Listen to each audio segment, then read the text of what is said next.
Medieval scribes didn't invent your family name, they inherited it. Strip away the spelling drift, and a Roman naming architecture remains perfectly intact.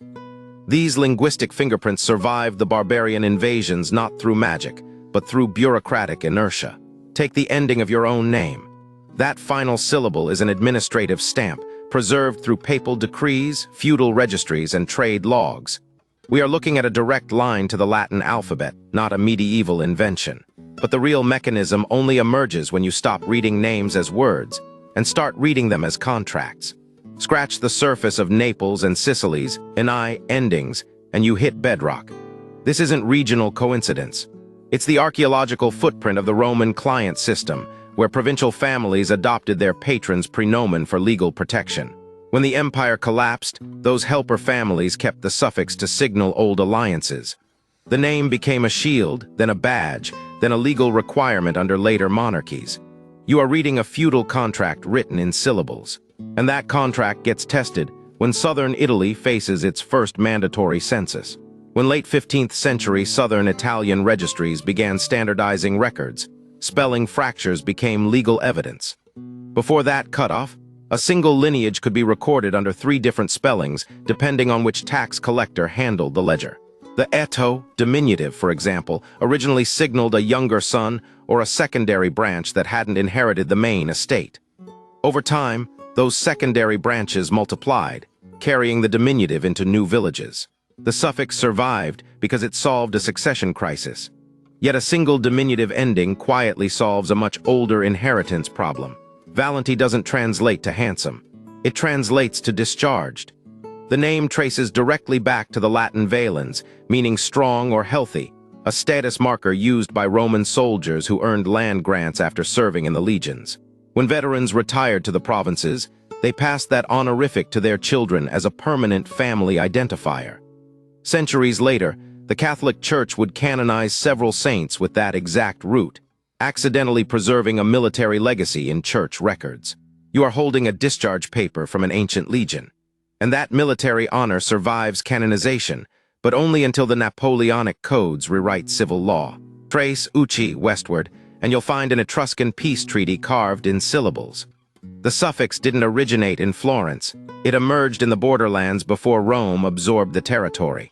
When Roman administration expanded, officials allowed local families to keep traditional endings as a concession for loyalty. That linguistic compromise never got erased by the Renaissance.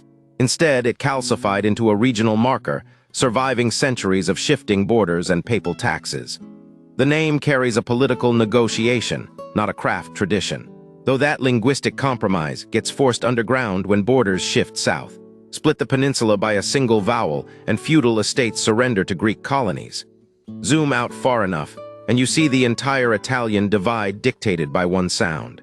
That vowel determines whether your ancestor held land, served in the church, or worked coastal trade routes.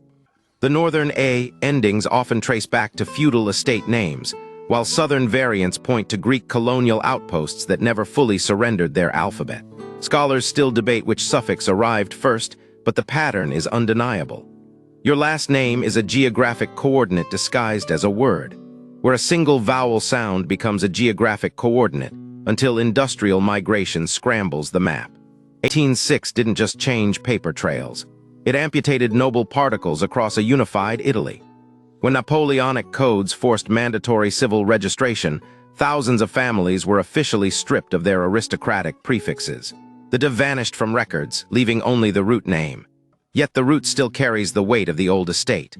A surviving Riva, or Borgo, points to a family that once controlled a riverbank or a fortified village. The particle was erased, but the real estate history never got deleted. You are reading a land dispute that ended 2 centuries ago.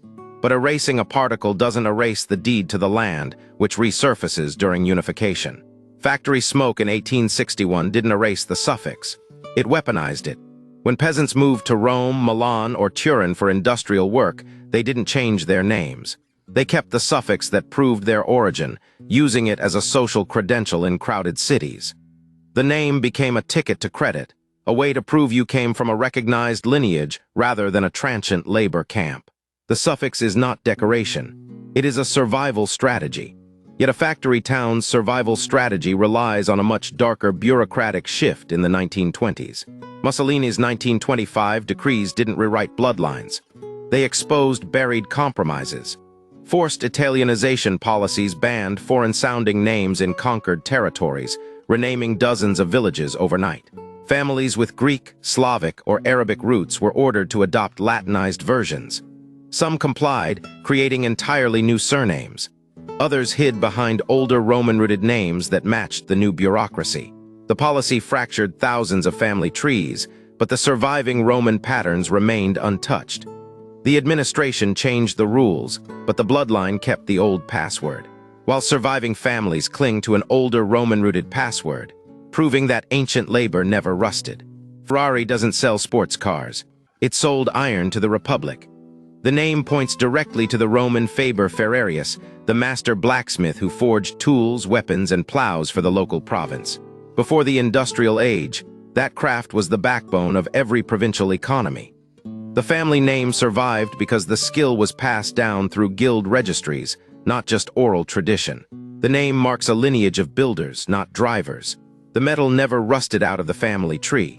And that unbroken lineage quietly adapts to modern Romance languages, surviving the empire's fall. Empires collapse. Bureaucracies adapt.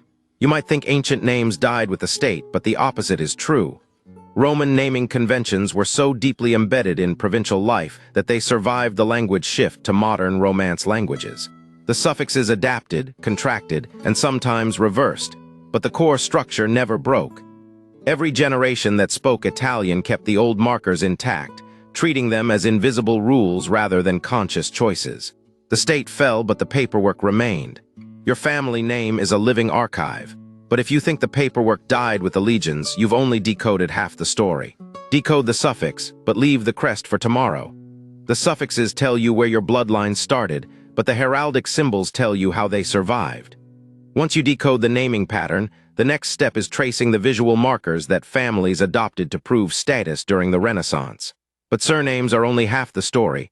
The crests tell the rest. So we pivot to the stone-carved symbols that families used to prove status when paper wasn't enough.